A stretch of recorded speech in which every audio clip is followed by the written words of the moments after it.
Hace unas semanas el líder de la oposición llamó al presidente del gobierno felón, alto traidor, irresponsable, iluminado, golpista, presidente ilegítimo, incapaz, desleal. ¿Está más crispada la política española en estos últimos tiempos o ha pasado más veces esto? Ha pasado siempre bastante.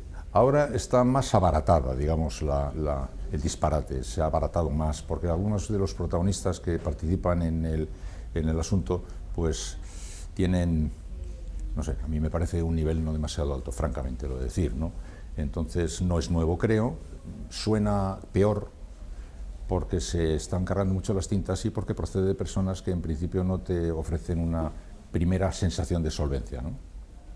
¿Está la sociedad española a la altura de sus líderes, sus principales líderes políticos, o está por encima o por debajo de sus principales líderes políticos? Siempre ha sido la gran disputa, ¿no? Si tenemos los líderes que nos merecemos o los líderes nacen de nuestra sociedad y por tanto nos recogen, no lo sé, supongo que debe haber un poco de todo, ¿no? Lo que sí es cierto es que hay actividades que tienen un compromiso, digamos, ejemplificador o didáctico o aportador, el nuestro, por ejemplo, o el de la política, de forma que, sea cual sea la rueda, si empieza por aquí o empieza por allá, eso no puede justificar la irresponsabilidad de los responsables públicos, ¿no? Que tienen que comportarse de una especial manera. A mi juicio, puede que sean hijos de esta sociedad y por tanto no constituyen ninguna especial excepción, pero desde el momento que ocupan un puesto de esta carga representativa, tendrían que estar comprometidos a unas actitudes, unos comportamientos que por desgracia no siempre cumplen, ¿no? Hace poco entrevisté a la alcaldesa Manuela Carmena y me decía que lo que más le había chocado y lo que menos le gustaba de la vida política, de su paso a la vida política, era encontrarse con la mentira y con el insulto de manera permanente y cotidiana como forma y como herramienta de debate político. Me decía que esto en ningún otro ambiente de la sociedad española se permitiría, ni en el académico ni en el profesional, y que en cambio en la política es la moneda común. ¿Tú crees que es cierto que la opinión publicada y el debate político está más crispado que el debate ciudadano y que la opinión pública? Hace mucho tiempo que yo denuncio esa especie de bula que la política cree tener para tener unos principios y unos códigos de comportamiento distintos de la sociedad civil. Yo eso no lo acepto, ¿eh? Sin embargo, parece que la sociedad ha dado o por imposible otra cosa o porque le parece natural, ¿no? Pero hay un código de comportamiento cívico que está en vigor en general y que deja de estar en vigor de pronto cuando se irrumpe la política, donde la trampa, la habilidad pasa a ser casi virtud, ¿no? Y yo muchas veces me pregunto, estos responsables públicos que se comportan así en la política, ¿cómo educan a sus hijos? Me gustaría muchísimo saber, ¿en qué principios les educan? ¿En los principios de la sociedad civil? Seguramente sí, o en los principios que ellos con toda naturalidad esgrimen, donde incluso alardean de la trampa, la zancadilla y la mentira. Yo no acepto la existencia de dos códigos morales, uno para la sociedad y otro para la política. Y creo que una de las cosas que más daño le está haciendo precisamente a la política es eso, el hecho de que hayan terminado por creerse autorizados a disponer de un reglamento propio, con valores que son antivalores en el resto de la sociedad. Eso le ha hecho muchísimo daño a la sociedad. E incluso los que tratan de esgrimir argumentos en favor de unos comportamientos más o menos cívicos pasan inmediatamente a ser considerados blandos, equivocados, gente de poca entidad, gente sin garra, condenados a no llegar a ningún sitio. Yo nunca he podido entender esto. Creo que eso le hace un daño enorme a la política. ¿Qué esperas de esta campaña electoral, de estas dos campañas electorales que nos vienen encima? Bueno, de estas dos campañas y de la combinación de las dos campañas, porque cuando acabe el resultado de la primera, el 28, vamos a estar parados sin saber qué hacer con ese dato, hasta ver cómo seguís a lo siguiente, ¿no? Bueno, pues espero que se siga jugando como se está jugando hasta ahora. No creo que haya grandes novedades. Ya tenemos prácticamente todas las piezas del tablero sobre la mesa, ¿no? Se van a argumentar cosas que ya sabemos cuáles son, se van a cruzar de una manera cada vez más fuerte, más cargada, más intensa. Lo más llamativo para mí de esta campaña, hoy lo comentaba José María Izquierdo, pero él lo atribuía a una cosa y yo lo atribuyo a otra. Él decía que estaba sorprendido del silencio de Vox, que de pronto ha desaparecido la circulación. Sí, es cierto. No aparece por ningún sitio, ¿no? Está reaccionando los partidos, pero ellos no hablan. Sí, y sin embargo, y decía José María Izquierdo que eso le parece mal, que por qué no hacen y tal, atrévanse a salir. Yo creo que no es que no se están atreviendo, están siendo muy inteligentes, están escondidos detrás del barullo que monta el Partido Popular o que monta... O sea, yo creo que Casado le tenía que llamar, pues, Casadox, ¿no? Porque se ha convertido en una especie de promotor del pensamiento de Vox, que sin necesidad de gastarse y sin necesidad de salir a una palestra que sabe que le va a ser realmente muy hostil porque tiene un montón de elementos de ataque, pues están perfectamente camuflados y viajan en carro, crecen y crecen y crecen y crecen sin gastar ni un poquito de nada.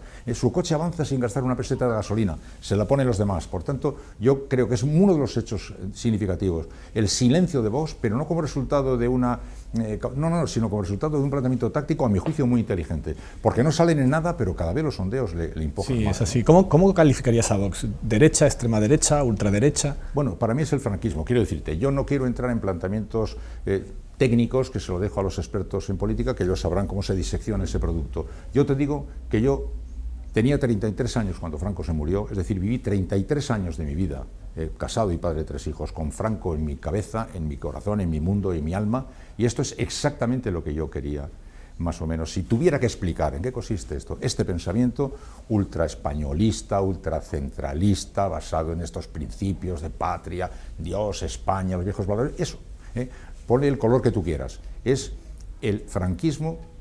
Para mí me huele perfectamente, me resulta absolutamente reconocible.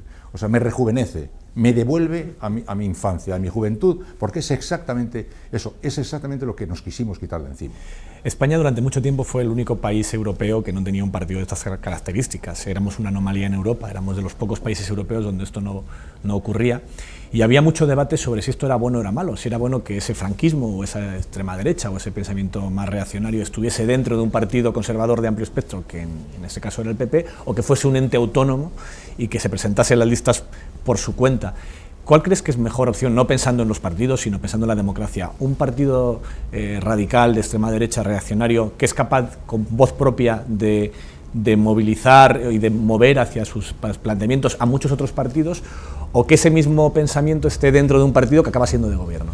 Bueno, yo creo que hay un tiempo para cada cosa. Creo que fue bueno en el momento en el que comenzó el proceso democrático que la derecha pues absorbiera ese pensamiento de extrema derecha, que permitió que sin grandes contratiempos se pudiera continuar un camino que de otra manera hubiera sido difícil. Ha estado siempre emboscado ahí y le hemos notado sin ninguna dificultad en toda la historia del Partido Popular, cuando iban asomando las señales de existencia de este colectivo. Ahora, a mi juicio, es bueno que haya salido. Lo que no es bueno es que haya salido y que el partido de derechas del cual procedía, en lugar de haber estado colocado en la derecha homologable europea, que entonces hubiera resultado muy claro que hubiera sido bueno, ha cogido y ha hecho un juego de mimetización con esto, que a mi juicio pues es el elemento significativo. Que aparezca es bueno, son factores de clarificación, creo que también fue bueno que entonces hubiera estado abducida, pero lo que me parece no bueno es que el partido de derechas, digamos, no sea un partido de derecha convencional, sino que de pronto pues haya ganado Faes, haya ganado Aznar, y de pronto nos hemos encontrado con esa anomalía. Y por eso Vox está pudiendo permitirse el lujo de no gastar ni una sola bala en toda la campaña electoral, porque le están haciendo la campaña a los demás. Los pronósticos más generalizados sobre qué puede pasar el 28 de abril hablan de dos posibles escenarios. Uno en el que los 3 partidos de derecha suman y el pacto andaluz se repite en distinto orden y con distintos ingredientes en el gobierno para toda España, y la otra es una situación relativamente parecida a la actual, con un PSOE más dominante de lo que está ahora, pero sin la capacidad de gobernar y lograr una mayoría absoluta, sin apoyarse en los partidos independentistas. Eso probablemente nos llevaría, salvo en el caso de la derecha, si se ocurre el segundo escenario, a una situación de bloqueo en el que ya llevamos casi más de 3 años. ¿Crees que nos falta una resolución a esta pelea entre la derecha y la izquierda? Nos falta una tradición parlamentaria que no tenemos porque venimos del bipartidismo. Por supuesto, estamos condenados a pasar por muchas etapas todavía hasta llegar a ver un cierto espacio despejado, porque ahora, desde mi punto de vista, desde luego hay que intentar evitar que esa derecha de partida llegue al poder. A mi juicio, desde mi punto de vista, sería una auténtica desgracia, sin ignorar que enfrente la otra alternativa está también condenada a ir dando bandazos sin poder moverse mucho, porque estamos en cierto sentido condenados a así vivir hasta que alguien decida de pronto que la sociedad política española se hace adulta de una vez y de pronto descubre la pólvora y es que los problemas fundamentales que este país tiene no se pueden hacer sin grandes acuerdos, y los grandes acuerdos ahora mismo no son posibles porque los partidos se niegan a aceptarlos. Si de repente Ciudadanos, el partido Pasarela, decide que se echa en brazo de estos y veta otra opción, que no digo que tenga que ser buena o mala, pero si ya de saque veta esta opción, está colocándonos ante la evidencia de que estamos en un tiempo que todavía no puede ser más que provisional y que concluirá con otras elecciones, con otro ya veremos, con tal. Porque mientras tanto, asuntos de la importancia del catalán, por ejemplo, que solo pueden ser abordados de una manera compacta por la democracia, digamos, española, pues seguirá viviendo la vicisitud que viva, pero en modo alguno se podrá encauzar. Por tanto, yo, a mi juicio, desde luego, lo primero es que hay que evitar que la derecha esa llegue al poder con este pensamiento y con este planteamiento, porque, vamos, está en contra exactamente de lo que yo pienso. Pero al tiempo también he de decir que no me parece que tengamos que ignorar que cualquier otra fórmula está condenada a ir arrastrándose penosamente hasta que llegue el momento en el que decidamos, como digo, mirar las cosas a la cara y decir, mirad, ni el problema catalán, por poner el ejemplo de lo más importante, ni otros asuntos importantes que aguardan, de modificaciones de la Constitución, alteraciones, se pueden abordar sin mayorías que están fuera del alcance de los partidos. Estáis prometiendo cosas que no podéis. O sea, cuando decís, vamos a cargarnos la educación, si no podéis, ¿por qué decís que vais a hacer lo que no podéis hacer? Si no se pueden hacer cosas que se están prometiendo. Por tanto, ya digo, desde mi punto de vista, yo no oculto mis posiciones en este capítulo, tengo claro quién quiero que no gane, pero sin embargo no me hago ningunas ilusiones sobre otra opción, aunque sé cuál es la mía, porque no tienen recorrido. Las salidas durables son imposibles sin acuerdos transversales y cruzados, y ahora mismo son inverosímiles, ¿no? Sí. Hablemos del problema catalán, que estamos de acuerdo, es uno de los problemas más graves que tenemos ahora en España. ¿Crees que hubo una rebelión o un golpe de Estado en Cataluña en octubre de 2017? Bueno, yo ya dije una vez, yo no soy experto en derecho penal y me hace bastante gracia que de pronto España esté lleno de expertos en derecho penal que saben no solamente si les gusta o no lo que pasa y si están a favor de A o de B, sino que saben incluso calificar rebelión, sedición, conspiración para la rebelión. Yo no llego tan lejos. Yo he de decir que a mí siempre me ha sorprendido bastante. Siempre he creído, mi pronóstico es que el asunto de la rebelión no iba a prosperar. Sí. No me estaba inspirando en este momento tanto en otros argumentos como lo del tribunal aquel de Schleswig-Holstein en Alemania, porque miraba de otra perspectiva, sino puntos de vista como lo de los que hicieron la propia ley en España, que creen que no estaba en principio pensado para un asunto así. Siempre he creído que eso no iba a prosperar, me ha parecido a mí, pero echando por delante, y repito, mi analfabetismo desde el punto de vista penal, ¿no? Yo creo que no. Pero en todo caso, lo que es evidente es que se conculcó la ley.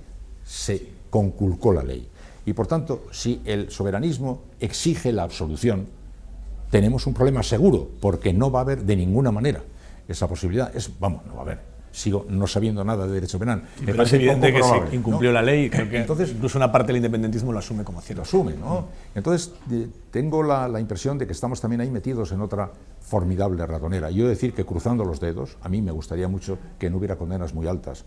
Ya sé que hay gente que está esperando que las haya y otros esperando que no las haya. Yo quisiera que no hubiera condenas muy altas. Sé que el tribunal lo tiene fatal, porque al final va a ser, si no son muy altas, va a ser la prueba evidente de que ha caído bajo la órbita de este pensamiento del PSOE o no sé qué, que está intentando no sé qué.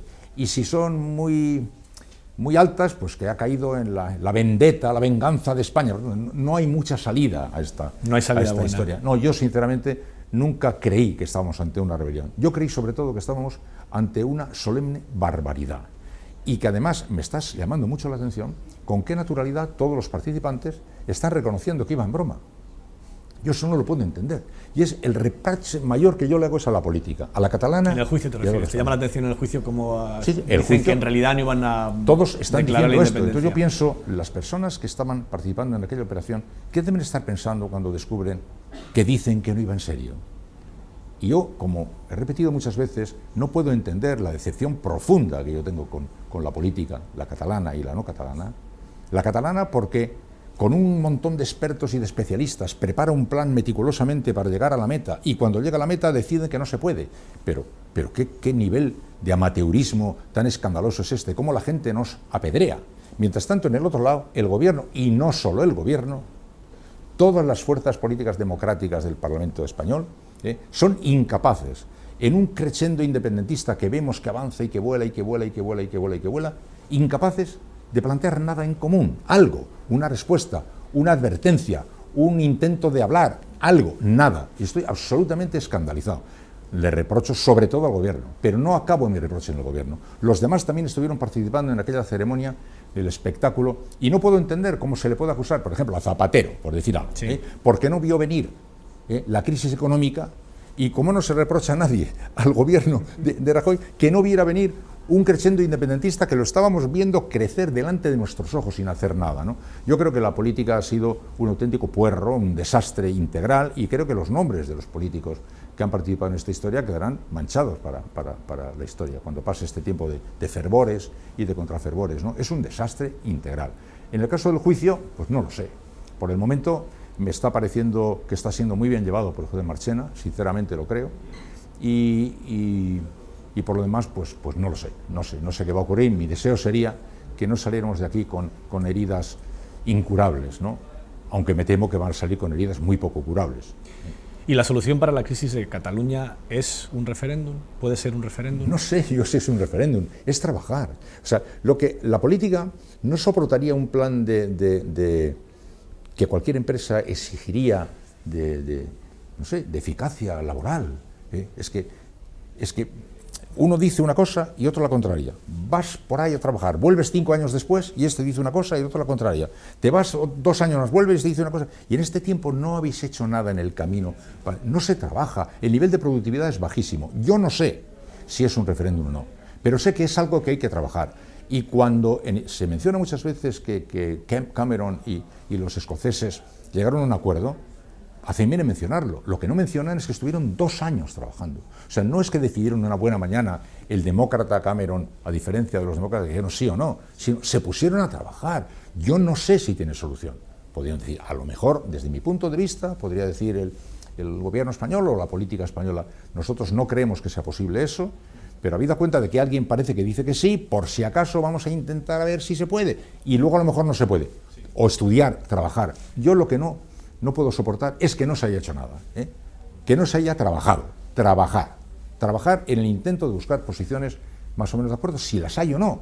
Tal vez porque estoy muy influido por la gente de mi generación, que vio como de repente un grupo, ahora está muy denostado, se pusieron a trabajar. Tenían un problema, ninguno tenía una solución y se pusieron a trabajar. Ahora criticamos mucho lo que salió, bien, pero reconozcamos por lo menos se hizo algo. El mérito que tiene que se pusieron a trabajar. ¿Dónde se han puesto aquí a trabajar para resolver un problema? No se han puesto a trabajar. La sensación generalizada es que se trabaja más para que el conflicto continúe. Han defendido, por casi todas las claro, partes. Exacto, han defendido cada uno sus posiciones, cada uno se ha instalado en la zona de confort que el pliegue político correspondiente le otorgaba, y ahí estamos quietos y parados, ¿no? Eso es, a mi juicio, una estafa a la sociedad. ¿Qué te parece la solución que propone PP, Ciudadanos y Vox de un 155 más duro y de tiempo indefinido? Hombre, un disparate absolutamente indiscutible, fuera de discusión. Es decir, los problemas hay que afrontarlos. Los problemas no se pueden prohibir. Es un disparate prohibir los problemas. Los problemas hay que abordarlos. Abordar el problema que plantea Cataluña, esta crisis, con un 155 permanente, es dar por supuesto que ya no afrontas el intento de encontrar un encaje. El intento de encontrar un encaje es que se trata de ver cómo conseguimos reencajar a Cataluña. Por cierto, insisto muchas veces, y luego otra vez, Cataluña hace mucho que se ha ido. O sea, hay una Cataluña que hace mucho que se ha ido ya y que yo no veré volver.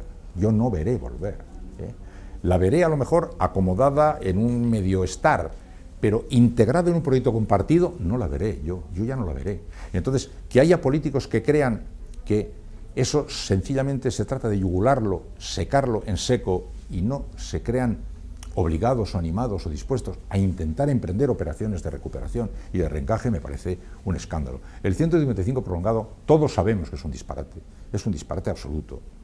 ¿Te crees las encuestas? ¿Cómo? ¿Es que si me creo? Sí, te crees las encuestas. Bueno, son fotografías. Lo que pasa es que no les concedo tampoco a las fotografías, nunca se les he concedido el carácter de verdades reveladas. Son imágenes, imágenes estáticas de una realidad en movimiento, y te ofrecen un dato, una impresión y un dato interesante. Parece que casi todas ellas, si las lees con un poquito de distancia, sin volverte muy fanático, te están diciendo cosas parecidas. El PSOE va a ser la fuerza más ganadora, el PP va a ser la fuerza ganadora en el lado de la derecha, porque Ciudadanos no va a lograr llegar allí.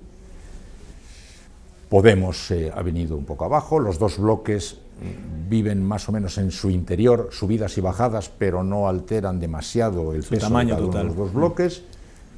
Eso yo creo que es lo fundamental. No creo que haya grandes novedades respecto a eso, ¿no? ¿A qué crees que se debe ese desplome de Podemos en las encuestas o en las expectativas de cara a... Yo siempre he creído que Podemos tenía un problema de nacimiento, que procedía además de su propia virtud. A ver si me explico. Podemos nace con la intención de ser una fuerza no como las demás, una realidad más profundamente democrática, más radicalmente democrática, y construida no con las hechuras y las estructuras de los partidos democráticos, círculos muy democráticos que se van agrupando entre sí, autónomos todos ellos, una estructura muy interesante, pero al mismo tiempo muy compleja, ¿eh? Organizas guerrillas, y es muy difícil convertir las guerrillas en ejército regular, y para llegar a las batallas electorales generales necesitas ejércitos regulares, y sin embargo tienes guerrillas, cada una de las cuales ha sido además alentada a ser autónoma, ha sido alentada a ser democráticamente autónoma, y te encuentras con mucha democracia muy autónoma, pero con la cual fabricas con dificultad un ejército regular. A mi juicio esa es la clave. Se argumentan otras muchas cosas de otro tipo, yo no sé si las hay o no, pero yo desde el principio observé esta dificultad, la dificultad estructural, la estructural de sumar los sumandos que has querido autónomos y que lo son, y que luego empiezan a tener las grandes dificultades que tienen los procesos de crecimiento. ¿Cómo integras eso? No es tan fácil de integrar. Y luego pues también el factor de las desilusiones derivadas de los excesos de ilusión. Claro, todo lo que nace muy ilusionador corre el riesgo de tener un culatazo un poco desilusionador. Pero para mí ese es el tema fundamental. Luego hay otros, otros los encuentran en razones más profundas. Yo no las veo tanto ahí, fíjate, yo no las veo tanto ahí. Yo veo que cada una de estas estructuras creadas ha evolucionado y desarrollado de acuerdo con su propia lógica interna, democrática y natural, solo que no hay manera de encajar eso porque surgen chispazos por todos sitios, ¿no?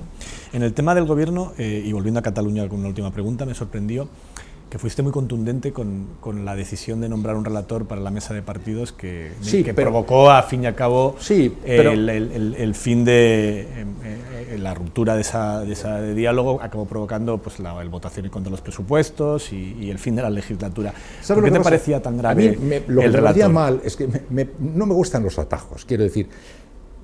Esa reunión no necesitaba un relator, necesitamos saber quiénes son los interlocutores. Es que es llegar muy tarde. ¿Quiénes están hablando? Un relator entre quién y quién, pero ¿quiénes están hablando? A ver, ¿el gobierno con el gobierno? Ahí necesitamos un relator. ¿Quién? Unos partidos, pero otros no. Tenemos pendientes muchas cosas previas. Cataluña, mucho antes que un problema con España, tiene un problema consigo misma. Tiene que conciliar su propia sociedad. Nosotros tenemos que conciliar nuestra propia oferta a Cataluña, no la tenemos conciliada. Si decidimos que va a pasar lo que soñemos, bien, vamos a decidir que soñemos, no sabemos que soñamos, queremos que se dobleguen, pero no tenemos un sueño, ellos tampoco tienen dos sueños. Cuando estamos en estas historias, tratar de resolver ese litigio por la vía de inventemos Deus ex machina, ¿no? Una especie de portento formidable que aparezca en medio de este lío y resulta que ponga orden aquí. Pero si es imposible, si está colocado el puigdemonismo, o sea, Torra, que es heredero, está colocado en una posición de irreductibilidad tal que es muy difícil pensar que ahí se pueda prosperar, ni siquiera a través de un relator. Y yo, que he sido el mayor defensor del diálogo que ha habido, sigo creyendo en el diálogo. Hay que dialogar hasta el final y después del final también. Una democracia sin diálogo no es una democracia. El problema es que tengo muy poca fe en este momento en las posibilidades de eficacia de un diálogo, dada la irreductibilidad de las posiciones. Y con eso así, ahora buscar un relator, dije, mira, estamos tratando de contar un cuento chino, y con esa figura del relator lo único que estamos haciendo es seguramente haciéndole un regalo a los que suspiran por figuras así para legitimar su posición, cuando no está ahí la naturaleza de la batalla. Yo celebro que el presidente se haya colocado en posición de dialogar, aunque no crea que puede llegar muy lejos, porque frente al 155 prolongado no hay ninguna duda de que es la mejor posición. Pero esa posición es para iniciar un camino de ir viendo cómo se desbroza la irreductibilidad de quienes están enfrente, demuestra que es absurdo ir demasiado lejos. No vas a poder ir muy lejos. No inventemos ahora una fantasía convertida en una especie de mago de Oz, que aparece, porque con eso estás haciendo un regalo al discurso independentista. Esa era la razón, ¿no? Hace unos días, en la víspera del 7 de marzo, te definiste en tu columna radiofónica como feminazi e hiciste una reflexión muy interesante sobre la necesidad del feminismo. ¿Qué papel crees que nos toca a los hombres en la lucha por la igualdad? Bueno, yo creo que primero aceptar que tenemos un problema. Yo hace unos años escribí un comentario en el que decía, nos hemos puesto a pensar, ¿por qué las mujeres nunca asaltan un cajero automático y queman a un mendigo? ¿Por qué no hay bandas de mujeres que atacan a hombres? ¿Por qué no hay eso? También hay mujeres alcohólicas y desarraigadas y sin trabajo y de familias desestructuradas y hechas papilla y con la mente... ¿Por qué no lo hacen? Tendríamos seguramente que mirar eso para entender que los hombres, como colectivo, tenemos algún tipo de telaraña mental que no estamos queriendo afrontar con una mirada razonable. A mí me parece que es lo primero que tenemos que intentar hacer, es no aceptar el juego de violencia doméstica en vez de violencia machista, porque la violencia doméstica es un tema puramente local. Violencia doméstica podría estar en el territorio de violencia doméstica, violencia urbana, violencia rural, como puede haber violencia estival, invernal, matinal o nocturna, pero el foco hay que colocarlo, evidentemente, ahí. Cuando se omite para desviar el problema. Y aceptarnos en esta condición. Y por eso siempre me ha llamado la atención que cuando se celebra un congreso sobre violencia de género, solo van mujeres. No vamos los hombres. O sea, no nos sentimos aludidos, ¿entienden? Queremos que tenemos unas cuantas ovejas negras, y las hay. Yo no me siento culpable por la culpabilidad de un machista violento, pero sí me siento un poco interpelado porque en el fondo de nuestro cerebro alguna telaraña debe dormir cuando a ellas no les pasa. Entonces, esa es la posición que yo siempre he tenido en relación con esto. Por otra parte, decirte que colocarse ahora en la posición de feminista, yo digo, bueno, si eso es ser feminazi, soy feminazi, o sea, no. Pero es la manera más de colocarse en la posición más progresista que hay, porque ahora mismo, cuando las izquierdas están vacilando, las dos corrientes de pensamiento transformador de verdad que están en circulación ahora son el ecologismo y el feminismo. Son dos líneas de circulación que es imposible que una persona con una mentalidad progresista no reconozca, no identifique como corrientes transformadoras. Por tanto, por todas estas cosas, yo creo que un hombre adulto, serio y con un poco de sensibilidad y que tenga una mirada un poco progresista sobre la vida, yo creo que tiene que militar, a mi juicio, lo más activamente que pueda en la aventura de las mujeres. No solo porque es la única manera de conseguir una sociedad más justa, sino porque es la única manera también de entender que ese viaje tiene que hacerse también en paralelo al viaje que nosotros también tenemos que hacer, porque si no, no llegaremos muy lejos, ¿no? Sí, porque además es cierto que la violencia machista es el ejemplo más extremo del machismo, pero también que existen un montón de comportamientos cotidianos que a los hombres, o al menos a mí como hombre, nos ha costado identificar y que también son fruto de esa cultura en la que nos hemos educado y en la que hemos crecido todos. Eso es evidente. Yo quiero decir, yo soy una persona muy mayor que tiene, por tanto, experiencia suficiente para comprobar cuánto ha mejorado la vida de la mujer. Cuando yo me casé, mi primer matrimonio, mi mujer murió, mi primer matrimonio, mi mujer no se pudo sacar el pasaporte sin mi autorización. Yeah. Quiero decir, yo he visto un viaje extraordinariamente aportador y positivo. Esa generación ha hecho un esfuerzo extraordinario que hay que elogiar, pero queda un camino por delante y efectivamente yo no mato a nadie, tú no matas a nadie, pero como antes te decía, en estos comportamientos que denunciamos, se observa como denominador común, no que sea en el hogar, porque puede ser en la calle, sino que son hombres. Y entonces el hecho de que sean hombres a mí me da un dato, me hace pensar, ¿por qué no son mujeres? Porque todas las razones que esgrimimos podrían valer igual para que los comportamientos, y no se producen así. Por tanto, yo sí creo que en efecto reflejan cosas, comportamientos que son hijas de una educación milenaria, que forma parte de un pensamiento que hace muchísimo tiempo está identificado, reconocido y señalado, pero que ahora hace falta solo que nosotros lo aceptemos sin empezar a patalear, sin ponernos a pegar gritos, ni a enfadarnos muchísimo porque se señale eso, ¿no? Porque es así. 15 años después del atentado del 11M, el PP ha vuelto a abrazar la teoría de la conspiración o ha mostrado cierta comprensión con ella. ¿Qué te parece que después de una sentencia de 15 años del peor atentado terrorista de España todavía Pablo Casado pida conocer la verdad? Bueno, es un tema muy, muy sensible para mí. Yo viví aquella experiencia de una manera muy intensa ante el micrófono, fue dramático todo lo que vivimos Y como alguna vez he dicho, yo el 11M asistí al mayor espectáculo de unión que he conocido en España y 2 días después al mayor espectáculo de desunión que he conocido en España. Y hasta el punto que hoy en día decir 11M es casi más decir 14M que 11M. Y casi los muertos parecen importar menos que la bronca política que de nuevo reaparece, ¿no? Yo creo que eso es un pecado mortal de la política que acompañará, a mi juicio, siempre al Partido Popular y al gobierno de José María Aznar, al gobierno de José María Aznar, más que al Partido Popular, que además ha devuelto de forma, a mi juicio, indecente contra quienes lo criticamos. A nosotros nos han estado, y todavía nos están permanentemente reprochando una información que dimos sobre unos comandos suicidas que rectificamos ipso facto, porque la información que venía mal dada, y que todavía sigue siendo contada como si fuera un elaborado trabajo, además me lo atribuyen a mí, concretamente, ¿no? A mí por la calle me lo dicen, ¿no? Como si yo, que estaba en el estudio, que bastante tenía, estaba el tiempo cavilando cómo organizar una cosa para el 14 de febrero. Entonces, estos codazos a quienes decían otra cosa, a las víctimas, Pilar Manjón, que decían otra cosa y tal, bueno, han sido un horror. Cuando luego hubo una sentencia que dejó las cosas en su sitio, pues yo me siento profundamente herido y sobre todo muy triste de que reaparezca, porque 15 años después, de nuevo el 14M ha podido más que el 11M. Y el 11M pasaron cosas muy fuertes, algunas de ellas extraordinariamente positivas. La solidaridad que se desplegó aquel día en España es de las conmocionantes. Yo he contado ante el micrófono muchos atentados, ninguno con ese crescendo, 14, 20, 30, 50, pero tampoco ha existido nunca los fenómenos de solidaridad que vi en los taxistas, las comunidades autónomas, los médicos, los hospitales. Fue un movimiento muy emocionante y muy conmocionante. Y 3 días después, pues se lió aquella parda, ¿no?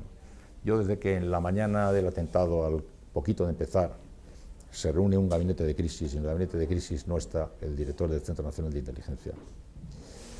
Algo iba mal. Empiezo a temer algo, ¿no? Pero bueno. Tu columna radiofónica en la SER es, sin duda, una de las piezas de opinión más influyentes y seguidas en España. ¿Cómo llevas esa responsabilidad?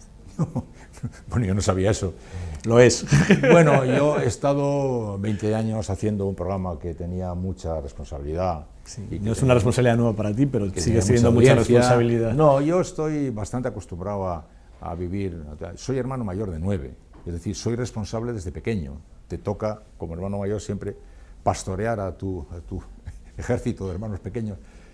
No, pues hombre, sí, sé que quien siga la opinión de alguien, pues le echa una responsabilidad. Yo hace muchos años llevo en la radio haciendo un programa que tenía mucha responsabilidad, pues bueno, sigo en esto, ¿no? Hombre, siempre te preocupa no ya gustar, porque a unos le gusta, a otros no, sino engañar, ¿no? O sea, yo siempre he creído que nuestra posición, la tuya o la mía, es que quede muy claro lo que cuentas, que es, de lo que crees, de lo que te parece o de lo que te gustaría. O sea, si queda claro ese matiz. Esto que cuento, lo cuento porque es. Que es un dato, que es una opinión, es un deseo. Esto que cuento, lo cuento porque creo. Esto creo porque me gustaría. Eso es jugar limpio, ¿no? Entonces, a mí lo que siempre me ha parecido importante es jugar limpio. Yo, intentando jugar limpio, bueno, tranquilizo ese sentido de la responsabilidad. O sea, diferenciar dato de opinión y de deseo. Sí, o dejar claro, es decir, esto que estoy claro, diciendo, esto es un dato, esto es una opinión, esto no, esto es un deseo. Esto es una opinión. Esto es, tampoco es siquiera una opinión, es un anhelo, me gustaría.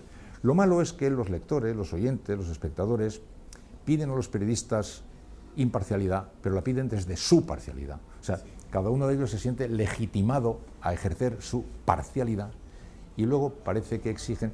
Es muy interesante este capítulo, un día lo tendríamos que comentar, cómo la verdad hablando antes de cómo la política maneja valores, la verdad parece haberse convertido en una especie de compromiso profesional de los periodistas, ¿no? ¿Cuánta gente ha habido en una manifestación? El que la convoca se cree autorizado a multiplicar por 10. El contrario al que la convoca se cree autorizado a dividirla por 10. Pero todos se vuelven a ti esperando que tú digas la verdad. O sea, deciden que la verdad es un valor que sencillamente ha de ser ejercido por los periodistas. El resto de la sociedad tiene bula para mentir, ¿no? Lo mismo en el fútbol, ¿no? Sí. La parcialidad está legitimada, menos en el periodista. Y eso hace difícil nuestro trabajo, porque por mucho que tú intentes separar lo que crees que es cierto de lo que es cierto y lo que opinas, los destinatarios de tu trabajo llegan a esa información, a esa opinión, a ese punto de vista con su legítima parcialidad. Y ese choque hace, pues inevitable, pues que haya malentendidos, equívocos, malas interpretaciones o valoraciones a veces injusta. Nosotros en el equipo, en el departamento de socios sobre todo, lo detestamos mucho. Lectores que se quejan porque no les ha gustado una noticia porque perjudica a un partido, porque perjudica al otro, lectores que nos acusan de ser más proclives a un partido o al otro, lectores que se enfadan cuando una noticia... no sé, un ejemplo muy concreto, cuando publicamos la exclusiva de que la expresidenta Cifuentes tenía el máster regalado, gran éxito entre nuestros socios, cuando publicamos que una ministra del gobierno del PSOE también tenía un máster regalado, hubo incluso bajas de socios. Bueno, porque ocurre que no solamente la parcialidad del destinatario choca con la informalidad, sino que en este momento la parcialidad política exige la incondicionalidad. Es decir, la política activa, a las personas que pueden más o menos circular dentro de su ámbito, pues, tiene esta sensación, prácticamente le exige incondicionalidad. Y claro, eso es muy difícil de meterse en la cabeza, ¿no? Es decir, que ningún periodista regala nunca la incondicionalidad, solo acepta la incondicionalidad con lo que cree él que es la verdad, pero la incondicionalidad ni siquiera con tu padre, con tu hermano, ni con tu amigo, ni con el partido más o menos afín, o con la organización, o con el equipo de fútbol de tus amores, ¿no? Pero cada uno reclama la incondicionalidad e inmediatamente considera pues, que ha sido una deslealtad, una falta de juego limpio. Es una de las cosas menos fáciles de llevar de esta actividad. Tú fuiste el presentador estrella y fundador de los informativos de Cuatro, una cadena que se ha quedado sin informativos. ¿Cómo valoras eso? Pues, chico, no sé. Por un lado, pues los datos parece que no eran muy allá. Por otro lado, en el barullo en el que están ahora metidos todos, tú, yo y todos los medios de comunicación, y también las televisiones, etcétera, están viviendo este terremoto del paso de un tiempo que se cae a otro tiempo que nace, están viviendo en un tiempo grande de estupor. Está el mundo entero tratando de buscar salidas a formatos que a lo mejor ya están quedando atrás. Algunos de los formatos de las televisiones convencionales empiezan a tener dudas de supervivencia porque están empezando a caer las bolsas, es un momento de temblor, ¿no? Y por tanto pues no lo sé juzgar. Es la suma seguramente de una casa que no tiene seguramente una gran matriz informativa en su alma, que por otro lado no estaba obteniendo resultados adecuados y que por otro lado en un momento de temblor pues olfatea por ahí a ver si damos con otras teclas que nos hagan acertar, ¿no? Por la suma, yo lo siento en el alma, claro, me produce muchísima pena. Tú también has trabajado como director informativo de Televisión Española. ¿Cómo valoras la situación que tiene ahora la radiotelevisión pública? Yo siempre he valorado igual la situación que tiene la televisión pública. Lo he dicho muy a menudo. En España no ha habido apenas televisión pública. En España tuvimos sucesivas televisiones privadas, con etapas, paréntesis, interesantes. Siempre ha habido excelentes programas y extraordinarios profesionales. Pero la historia de Televisión Española es la historia de la televisión privada de Suárez, la televisión privada de González, la televisión privada de Aznar, la televisión privada de tal y cual, con paréntesis muy interesantes, algunos de los cuales me tocó vivir a mí en aquella famosa primavera de Castedo, cuando las fuerzas políticas se dieron un pacto y lograron que se viviera un tiempo en el que las fuerzas políticas, por ejemplo, que el director de Radio Nacional de España, estando la UCD en el país, fuera un tío del PSOE, como de los Sotillos, era una prueba, se habían hecho acuerdos, yo no era de la UCD ni de nada, pero me pusieron director de informativos, una etapa que duró poco, la etapa de Zapatero, que otorgó ese juego de margen y tal, pero salvo etapas burbuja, la historia de la televisión ha sido siempre la historia de sucesivos encadenados de televisiones privadas, ¿no? Parecía que el ganador de unas elecciones recibía un regalo que era una televisión y una caja de ahorros, ¿no? De una televisión general autonómica. Entonces, en ese contexto, la gente ha estado siempre criticando a la televisión, disparando hacia donde no era. No eran los directivos de televisión, el problema no estaba ahí, el problema estaba en la nula convicción de los responsables políticos de lo que debe ser una televisión pública. Y cuando lo tratan de observar, lo observan de manera completamente deformada. Las posibilidades de una organización pública de televisión, yo creo firmemente en el servicio público de la televisión, tiene unas inmensas posibilidades, desde para agitar el sector hasta para millones de cosas más. Y sin embargo se colocan de una manera completamente miope en si ha habido 4 segundos más en un informativo de tal partido o del otro, cosa por otra parte grotesca en el año 2019, porque antes cuando había una única televisión lo puedo entender, pero ahora ya la influencia de eso es cero. Sin embargo, sigue concentrada y la obsesión.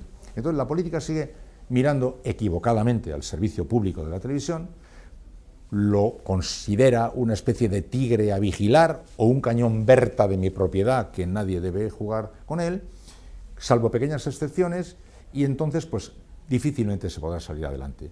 Expresan siempre puntos de vista positivos, les cuesta la vida avanzar por ahí y nunca han entendido de una manera correcta lo que a mi juicio debería ser un servicio público de televisión, que va más allá de lo que está en antena, que es prácticamente un gran activador de toda la industria audiovisual y muchas cosas más, ¿no? Pero esto es lo que hay. Yo cuando les veo pelear en el año 2019, porque si en este programa han dicho una cosita, en el otro han dicho otra cosita, es que me muero de la risa, me muero de la risa. Yo soy director de informativos de la televisión cuando había solo una televisión. Y en el golpe de Estado del 23. Sé lo que es vivir ese tipo de tensión.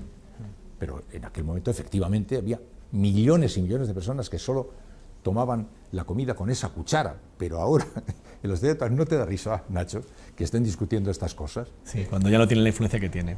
No tiene la influencia que tiene en absoluto, tiene mucha influencia, que no consideran. No tiene influencia en el terreno de la disputa partidista en la cual ellos libran su batalla, ¿no? ¿Qué crees que ha pasado en este oficio, en nuestro oficio, para que el periodismo en distintas encuestas aparezca como una de las profesiones peor valoradas por la sociedad? Bueno, hay muchas cosas, esto ya sabes que sería para hablar 10 horas. Hombre, por un lado, la crisis financiera que ha convertido a muchos medios de comunicación prácticamente en desesperados supervivientes, flotando como se pudiera flotar. Por otra parte, un nunca bien afinado manejo de la distancia de la política y el periodismo. La política y el periodismo tienen que mantener relación, pero tienen que mantener una distancia. En España, por muchas cosas, por la propia evolución de la transición, por el hecho de que la política otorgara también licencias o no, de radio, televisión y tal, ha ido creando unas aproximaciones completamente inadecuadas. Hasta el punto que, aunque ahora ya se están estas cosas corrigiendo mucho, pues el desprestigio de la política ha arrastrado al periodismo y por el mismo tipo de razón. La gente nos mira como diciendo, la política y los periodistas se han ido al quinto pino, se han ido lejos. Toman como materiales los temas de nuestra vida, pero con los temas de nuestra vida libran su batalla, no nuestra batalla. Nos acusan de habernos ido al quinto pino, pero es la suma de muchas cosas, de muy distintas razones, algunas, como digo, de supervivencia, otras de historia, otras de equivocaciones, otras de pecados mortales, y luego sencillamente la falta de conciencia de que la única solución de este oficio está en poner rumbo al hombre, es decir, y a la mujer, al ser humano. Quiero decir que ahí está el destinatario final. Depender de los lectores y pensar en ellos, lectores, espectadores, oyentes. ¿Crees que en esa mala imagen del periodismo influye también que la espectacularización de la política, la manera en la que se vive la política, y que también influye en la imagen y en la manera en la que se la política se ha lleva el debate político? Demasiadas cosas de la vida, Nacho. Alguien lo dijo, no recuerdo quién. Cuando empezó la democracia, la política estaba siendo esperada con tanta ilusión y la política no se limitó a ocupar los espacios que le correspondían, lo ocupó todo.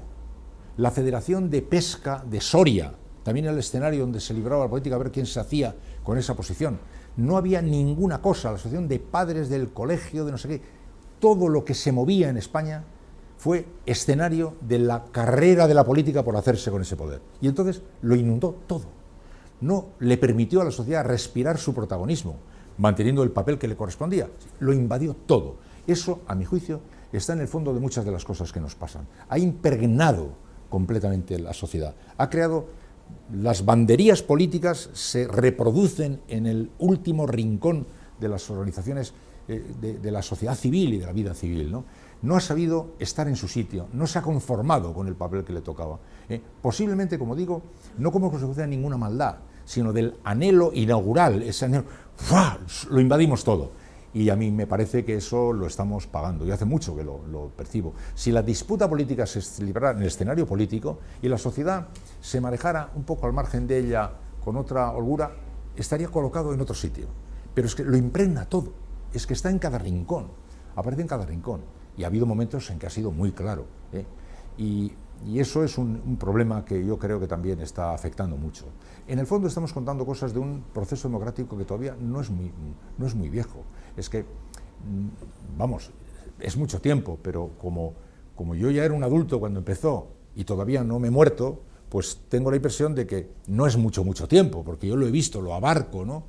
Y en este no mucho tiempo se han hecho muchas cosas, pero claro, van poniéndose de manifiesto pues algunas cosas que se hicieron como se pudieron, más a prisa, más despacio, cosas que no han sido todavía, no se han posado, no se han podido posar, y luego no estamos teniendo tampoco mucha suerte con el dramatis personae, ¿no? O sea, el factor humano, porque yo no creo que hubiera antes mejores o peores, no es eso.